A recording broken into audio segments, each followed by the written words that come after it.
This is the JB Show, and it's your life by design. You want to be an entrepreneur? Have you ever worked for one? You want to be a CEO? You're calling yourself a CEO? Have you ever worked for one? Look at the entrepreneurs around you who are struggling and ask them one question. Before they started their own business, who did they work under? Who did they serve? Who watched over them? Who corrected them and put their reputation on the line for them? Most of them would go blank when you ask this question because the answer is nobody. And that, my friend, is not a funding problem. That is a gap in your formative stage as an entrepreneur. And so today I want to talk to you about why apprenticeship is not a weakness, but it's the single most underrated strategy in African entrepreneurship. So today, obviously over the last couple of weeks, you've been hearing me say this because it's something I believe in. It's one of the biggest hindrances we have as entrepreneurs because we're trying to do things we are not prepared for. I've talked to entrepreneurs for the last 3 decades of my life, and one of the powerful things, whether it's in personal development or in business career development, the role that mentors can play in your life in an apprenticeship environment is so powerful that you can't even put a value to this. So today, I'd like to make a case for apprenticeship. And I'm making this for every young entrepreneur who wants to start their own thing, but has not served under anybody. I want to make this argument plainly and directly that the most dangerous thing you can do in your business is to launch one before you have had the opportunity to serve another person in their own business. Okay, and here is something you'd like to notice. And walk into any corporate office in Freetown, in Lagos, in Cape Town, South Africa, wherever you are, you walk into an office, a corporate environment in Africa. Anywhere you go in this continent, the youngest graduate who just joined, what happens to them from day one? They are placed under a supervisor. They are given job descriptions. And here is how we do things here. This is what we do. This is how we do it. Here is the standard of what we do here. And this is what we expect from you. They watch you. They do it with you. And you are corrected when you make an error. Then you do it again and again and again. Nobody hands you a department to run on day one, on your first Monday. Not one. In any organization, I've seen that happen. So now walk into the entrepreneurship community, find a young person who has decided they want to start their own business. What happens? They print a business card, they register the company name, they build a logo, and they give themselves the title Managing Director, CEO, and Founder. They've never run a meeting before. They've never managed a client before. They've never made payroll themselves. They've never have to look into a difficult customer, client, look at their eyes and having to resolve issue and figured out how to keep that relationship alive. But this title is there, Chief Executive Officer. The problem is not that they're ambitious. The problem is that they have skipped the formative stage. They have skipped something that is so fundamental, and that's what I want to talk about today. And the cost of skipping that important level is this. You are now learning not in somebody else's business, where the worst that can happen to you is to get a performance review. You know, if you walk into somebody and you fail to execute on the basis of what is required, all you get is a performance review. Somebody give you a query letter and they give you a warning letter and they say, next time you should do these things better. When you are learning on your own P&L, your own money, your own name, and your own client, the margin of error that you have is zero. Nobody gives you a query letter. Nobody gives you a warning letter. You lose everything that you've worked for because you failed to be apprenticed before you launch out. I've obviously shared my story, and I will continue to share that. We shared a story with David Pakima, and Pakima told you about how he spent 10 years working on people's payroll. From Airtel and Zain and then Standard Chartered Bank. 10 years working on people's profit and loss, working on their P&L, making the errors, and learning the structure and everything that goes on in building structures and systems and controls in somebody else's business that prepared him to get to the point where he can now be one of the most prolific Sierra Leonean entrepreneurs, having built businesses in a period of 5 years that had a valuation of maybe 53 million US dollars, has raised 15 million dollars by himself, in his name, in his own reputation, using his own reputation, because he went through that apprenticeship. My story, I've been sharing with you how, the years I've spent, whether it's with KPMG, 5 years. Okay, let's go back again. Let's track this back. You see Joe the entrepreneur, but what you don't see is that in my life, I have 5 years working with audit service, 6 years working with KPMG, 7 years working at NACSA as a finance manager and internal audit manager, and then 21 years working with Africell, and concurrently bit of that time working with ACTB Savings and Loans, not just ACTB Savings and Loans, but with Paul Skiller and the True Stone Group, from 2009, 16 years, concurrent with the time that I was working with Africell, overlapping in some point. Those are my period of apprenticeship. And I think I shared to you on a video that I just put out. I was just recently been appointed as managing director for SierraTel, the nation's telecommunications company, and be given a big responsibility. I see all of those things as part of an apprenticeship program, because there are tons of systems and processes already built in all of these companies that enabled me to learn what I needed to learn as an apprentice, which made me to go off and build Life by Design from what it was just a TV show, an idea in my head, but build Life by Design into a group of companies that in 2021 was valued at $2 million US dollars, and spawn of jobs for personally in my own capacity. Build companies that have made name in this country. The only reason I was able to do that is because of the apprenticeship. It's because of that. So you come one day in any office, you put through a process. Nobody gives you makes you a manager from day one, except you've been a manager elsewhere. But how can you call yourself CEO and founder from day one? You haven't served anybody, you haven't run any P&L, you haven't hired any staff before. There's a misnomer there. So that's why you believe you're called to be an entrepreneur. You have to go through a process of apprenticeship, and that's what I want to make a case for today. So what is it that apprenticeship gives you that you cannot get if you go out on your own? And I'll talk about 4 things. Number 1, you learn what no classroom can teach you. You take a course in entrepreneurship, it teaches you theory. But apprenticeship teaches you the reality. And in business, the gap between the two means everything between success and failure. You had a story about Mustafa Janga that we shared in another episode, where he got 325,000 US dollars. He did the pitch. The pitch was perfect. We jokingly had a thumbnail that says the pitch was perfect, but the chickens disagreed. Thanks to Pamela and the crazy stuff that was done there in a production team. But yeah, the pitch was perfect, but the chickens disagreed. He did the pitch, he came second in the pitch, he had 325,000 US dollars of equity put into a business. He worked out confidently, he rolled out the business and failed.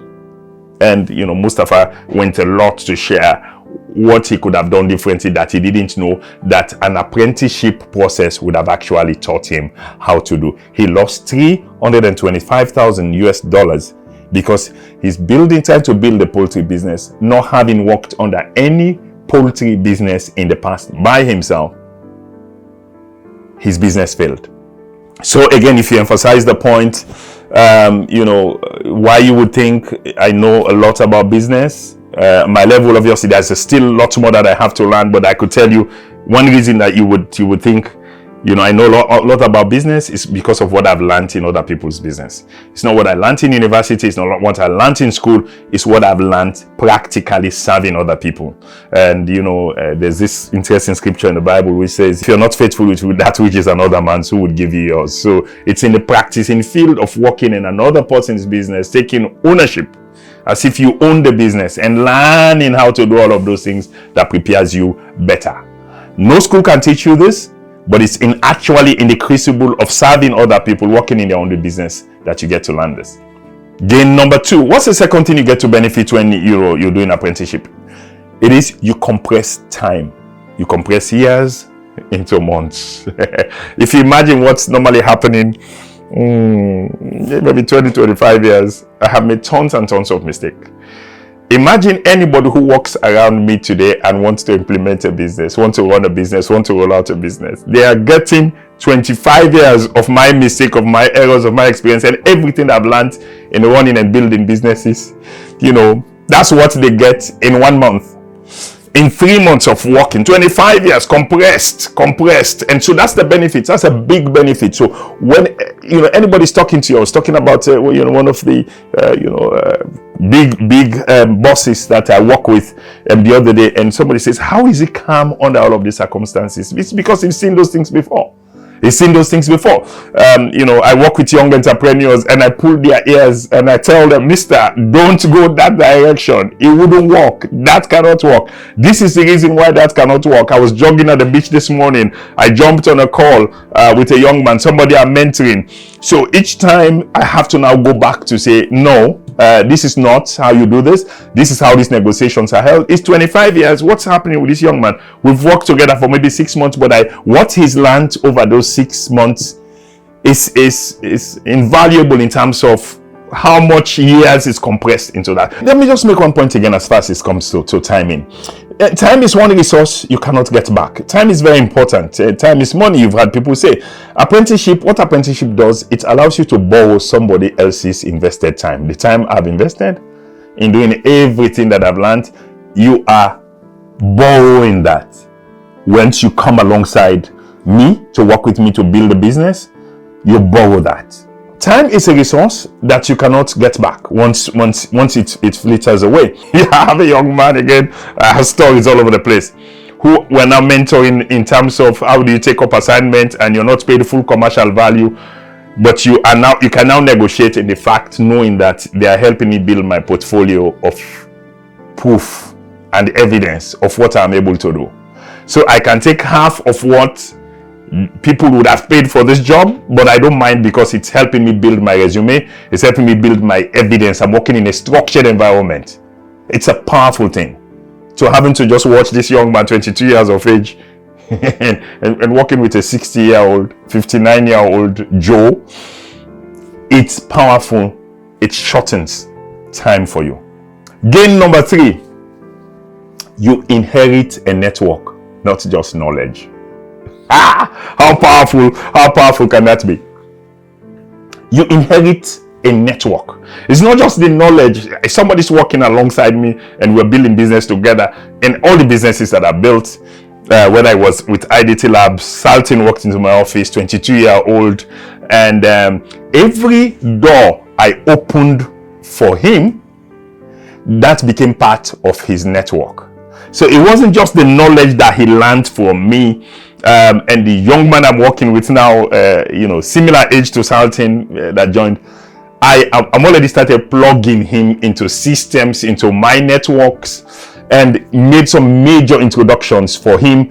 He's built a first major product that is completely different to what he would have been thinking 6 months ago, or what he was trying to build. But he's now built a solution for a company in Sierra Leone that he's so super extraordinarily proud of. I've opened him to this network. So you inherit not just the knowledge from the mentor, you inherit their network. You get access to everybody they know, everybody they introduce you to. You can now, in your own right, contact those people directly, work with those people directly. That's the third big benefit you get from apprenticeship. Did you get that point? Let me say it a different way again. When you apprentice under someone who has been building for decades, their relationships start to become your own relationships. Their reputation starts to loan credibility to your name. You walk into rooms that would have taken you years to access on your own. But apprenticeship transfers trust by association, and that trust in business and in life is the currency that opens every door. Isn't that powerful? And the fourth game, the final game for this session is game 4, that you develop character under real pressure. You develop character. Some days, many days, you'll be asked to do what you feel is beneath your potential. You'll be asked to wait. You'll be asked to observe, to repeat things over and over again, to serve before you lead. And how you respond to these moments says everything about what you're becoming. And the apprentice who handles small things with excellence is trusted with huge things. Not because somebody else decided to reward them, but because they proved they could be trusted. Let's talk about pressure. So imagine this young man, again that I'm talking about, he walks into this room for a big corporate organization in Sierra Leone, multi-million-dollar organization. Imagine if he given an assignment to deliver, he has 4 or 5 developers that are working with him. He works with people that are related and connected outside the country. The assignment gives him a job that is so big, that puts so much pressure on him. How much growth do you think would happen? And completely different from when he was just toying around. He had been building a product on LinkedIn that he said, I'm building this product and this is the best product of my life. He cannot even compare to the pressure he now has to face. But what do you think is happening to him? His maturity is growing. He's working in a professional environment where there's timelines, there are deliverables. He's working with professionals, people who are maybe double his age. That's who he has to now work in. Imagine how much growth is taking place in him. So I had a call this morning with him. Like I said, I was doing my workouts at the beach, and then we jumped on a call, and he was pulling me through what we need to act on immediately. He says, one thing I've learned for you, time is money. And so he's pushing me to do things in this weekend that I have to follow up on, because that's something he took 6 months to learn from me. And he was, sometimes I think he was, he couldn't understand how to blow a bonnet, because we have a show that has to go out, and there's no weekend. You work according to the tasks, you work according to the deliverables. So he was now reminding me this morning, remember what he said, it's one big thing I've learned from you, it's really the value of time and speed. Time and speed. Pressure, you learn how to deliver under pressure. You learn how to deliver professionally and a level that is bigger than you would have even expected of yourself. So those are the 4 gains you make. But I'll be doing a disservice if I painted a picture as apprenticeship being only a gift. Because the truth is, and I need you to hear this clearly, the truth is, the person you learn under would also shape you in ways you will not even fully understand at this moment. But it's so important that if you're doing apprenticeship under the wrong person, the results will be, catastrophic and very negative as far as the apprenticeship is concerned. Their beliefs become your belief.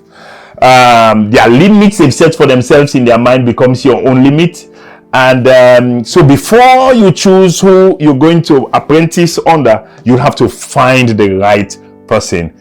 Let's talk about the 4 risks you face in entrepreneurship. Number 1, the wrong mentor shapes the wrong mindset. Choose your teacher more carefully than you choose your school. Let me say this again. You choose your teacher more carefully than you choose your school, because it's so easy to become like your teacher. The school gives you a certificate, but the teacher gives you a worldview. It's so easy that the worldview the lenses they put on to interpret their world. If you work with them for a while, you also begin to interpret your world by their own worldview, by the lenses that they have. So before you enter into any apprenticeship, formal or informal, listen to this. Ask yourself, who is this person in private? Their character. How do they treat somebody who's lesser than them, from whom they don't need anything?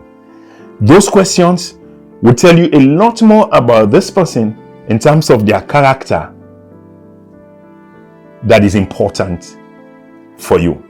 Number two, the second risk you'd face in apprenticeship is that where you have exploitation disguised as mentorship.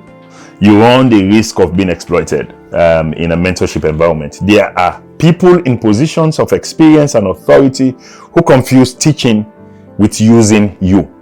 They will take your energy, take your ideas and your labor and your loyalty and give you the illusion of development in return, but not real return. I have a story of, Saltin. When Saltin came to me, the first email he sent me, and he painted a picture, a gloom picture of somebody who had massively taken advantage of him. And he felt so bad that the thing he was trying to do to himself, in the disappointment, you don't even want to think about what he was planning to do do to himself, because you can be taken advantage of, you can be exploited. That's why I'm raising the flag. So it's not just about you. You have to watch. It's not just about you volunteering yourself in this relationship, but you have to watch who you apprentice under, because you run the risk of being exploited. The third risk you'd face with apprenticeship is the dependency trap. What do I mean by this? And this one is more subtle, and it's even more dangerous than exploitation, because it is self-inflicted. Some apprentices never leave, not because they are being held, but it's because they are afraid. The safety of working under someone else, having their own decisions validated, the comfort around them have become a cage.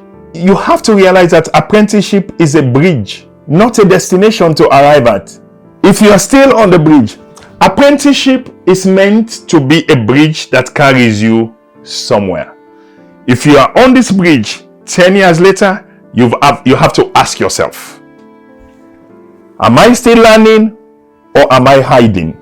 Risk number 4, you copy the ceiling and not the potential. What does this mean? When you learn deeply from one person, there is a risk that you begin to see the world through their ceiling, not by your own sky, not by your own potential. Their limits become your own limits that you set for yourself in life. When you deeply learn from one person, there is a risk that you begin to see the world through their ceiling, not your own sky. You absorb not only their strengths, but also their assumptions about what is possible. A mentor's ceiling should be your foundation and not your roof. The greatest apprenticeships are questioning relationships. You must be free to say, I learned this from you, boss, but I'm going to take this even further. If your mentor cannot celebrate that, then they were never truly a mentor. So here we are. The case for apprenticeship is compelling, but also the risks of doing it carelessly are real. So what do we do with that? I think you have to consider 3 questions as you go forward in this journey of apprenticeship. There's a framework for every apprenticeship relationship, and one question you have to consider. Question number 1, is this person building me or using me? Not what they say, but the evidence of what your growth tells you.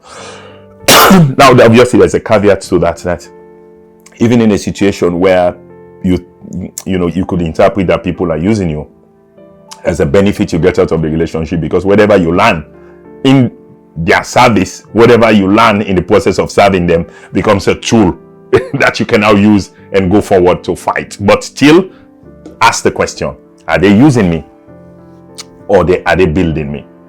And it's not just what they say, it's the evidence of your growth. You know, how much flexibility they have. You've shown them your loyalty, you've shown them your time. Are they supporting you back? Ask that question. You have to be clear with that. Question number 2, am I still learning or am I hiding? This is a dependency syndrome, because there are times, you know, you clearly have to know it's time for me to go. And with blessings, you know, having their blessings, your continued safety under somebody else's authority is not wisdom, it's avoidance. And again, avoidance is a goal. Apprenticeship is meant to be a bridge, it's not a destination. And so you have to be able to say, am I still learning? Once you're in a relationship where you're not still learning, you're no longer growing, you have to be able to have a talk with a mentor, and whoever you're having this apprenticeship with, to discuss this if you're no longer growing and if you're no longer learning. And the third consideration you need to have is what happens when you leave. Every good apprenticeship comes to an end. Will I live with honor? When I leave, will I live with honor? How you live an apprenticeship environment says much more about your character than how you entered into an apprenticeship. As someone who's mentored and coached people for most of my professional life, I hold one standard above all others. When the person I'm working with tells me they are ready to go further than I've gone with them, I want to be the one standing at the edge of what I know, cheering them over the boundary, even boundaries I never crossed myself. That is the highest honor available to anybody who is in a teaching role, to see them surpassed by the people they apprenticed and by the people they mentored. And obviously, you know me, I'm a fighting guy. I grow all the time. So, you know, there's hardly no situation where somebody will be around me and I stop growing. And once you stop growing, obviously, as a mentor, in apprenticeship, once you stop growing, you place a limitation on everybody that is behind you. So one of the things I normally do is to say, okay, how can I, you know, become a partner to the people that I've apprenticed? That means set up a company. I can be part of that company so that we can grow it together. So you're no longer working in this relationship. No, we're working side by side as partners and almost as equals. That's what I'd love to be able to do, and allow you to go to you know, the next level of your life in apprenticeship. Somewhere watching this, there's a person who has been wanting to reach out to someone older, someone who's been further ahead, someone who could have saved them years of unnecessary struggle, and they have not done it. Because of pride or because of fear. And somewhere else, another set of people watching this, is the person who be, you know, carrying the knowledge, their hard-won, battle-tested, real knowledge that they have. To the apprentice who has not reached out and the master who have not opened their doors and made the offer, are both doing a disservice to the world, depriving the world of something it most needs. So here is your assignment. One person, one relationship this week. Reach out this week with what you've learned. Reach out and get proper apprenticeship. So let me just say this as we round up. There's a story that was told by Les Brown, how when he wanted to get a job in a radio station, he had practiced. Nobody would give him a job in a radio station. He kept going there repeatedly, day after day after day, and you know, a couple of days down into him going there, he was asked to go to the kitchen to fix tea. You know, make tea for us. From fixing tea, they asked him to go pick up celebrities from the airport. He didn't have a driving license, but he could drive. So from making tea, he became a chauffeur to bring people. And what do you think happened after that? One day, the DJ who was on duty was drunk. He was drinking and was drunk. The manager called, hearing the slur in the DJ's voice, and said, Les, he says, you know, this guy cannot complete the show. He said, yes, I know. Do you know how to operate this, you know, the deck that this guy is using? He said, yes, I do. Go into the studio, don't say anything, just play music. he had prepped, he had prepared himself. He called his mom and his girlfriend. He says, I'm going to come on air. Because it's something that's prepared for. He came on air and displayed the biggest talents he's ever had as a DJ, which he had prepared for. In apprenticeship, sometimes this opportunity comes in overalls. They come as problems to be solved. They come as challenges to be solved. So he came in for a DJ job. He had to start serving tea and as a chauffeur whilst he waited for his opportunity. Nobody owes you apprenticeship if you don't have the humility to serve. You have to be willing to do the dirty work. You know my story. I've shared this over and over, how one of the ways I made my way into life was to serve, Santigi Kuroma. I've shared this story. It's on the channel. I served him as a house help, washed his clothes, did his laundry, did his ironing, cleaned his bike. He had a bike, NB25, a Suzuki motorbike. I served him. I scrubbed the floor in the house. My wife now was visiting me and seeing me and meeting me clean the floor in this house. Apprenticeship. When it was time for me to take my third O-levels that I've talked about all these years, this guy paid my way back to school for me to take my exams. Apprenticeship. You have to earn your way into people helping you. Nobody owes you nothing in this life. So keep that in mind as something I haven't talked about, but that is so powerful, that is so important. Everybody who's added value to my life had to start with me providing value to them. Every master relationship that I've had to start with me providing value to them, as if I was mad, as if I was crazy, taking what's important to them as if it was my father's business.